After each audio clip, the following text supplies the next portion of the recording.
Right, so welcome back again to another episode of Advice to Junior Developers. So today we're going to be talking about overachieving. This is going to sound really strange to a lot of you. You think, well, surely, overachieving is really good. I should be excelling in my role. Could there potentially be any cons to that? And there is, and this is something that people don't really tell you. At the start of your career, of course, you want to spend a lot of time, developing your skills. You want to work with different people so you can sort of gain some insight from them. And more importantly, you want to pick up more and more work so you get more and more experience. I'm a big advocate for that. I think it's really, really important, particularly at the start of your career. Sure, it means you might be picking up extra work, maybe working a little bit longer, but the skills and the experience that you get are gonna sort of pay for your advancement, if that makes sense. It's like an investment that you're making at the start of your career. So I think it's really, really important.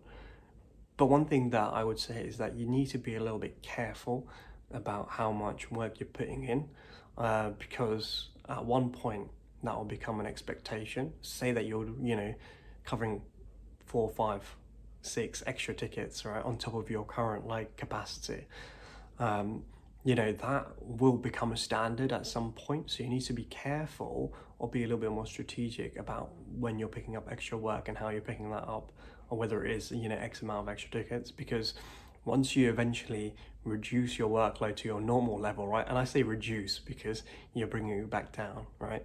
The expectation will still be there, and people start raising questions about why you're not performing as you previously were. This guy's a superstar, and they were picking up XYZ extra tickets, and now they're only doing the work that they've been allotted, if that makes sense. That is part of your current capacity. So be careful of something like that. And also, for the people that really excel and showcase all of their skills, I can do this, I can do that, and they can, right? And they might be exceptional developers, and there's a lot of you guys out there. But what I would say is just be a little bit more careful, because the more work that you do, the better that you show that you are at particular tasks, your reward will be more work, right? You're not going to be just given promotion. You're not going to be given any kind of bonuses or anything like that. You'll be rewarded by being given more tickets, right? To work on extra work. If something comes up, they won't necessarily look at someone else. They'll just be like, oh, we'll just give it to them. They can do it. And maybe some of the difficult parts might just come to you every single time, and that workload might not be particularly shared because it's oh, it's all right because this person can do it. And that mentality does occur, right, across various teams. So you just need to be a little bit careful about how you're approaching things. Just be a little bit more strategic, right? Just think about what you're picking up, how much you're picking up, and as long as you're delivering what your capacity is, great. If you want to spend a little bit more time learning new skills and stuff like that, I'd say utilize other people. Speak to other people, see what they're implementing while implementing. Get them to give you ideas as well. Work with other people.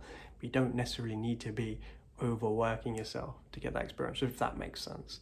So yeah, be a bit careful. Understand that you might just end up with loads of work on your plate. Tech is already stressful as it is. For those that are working, they understand. So yeah, try and just manage that, and things will work out quite well. Hopefully that helps.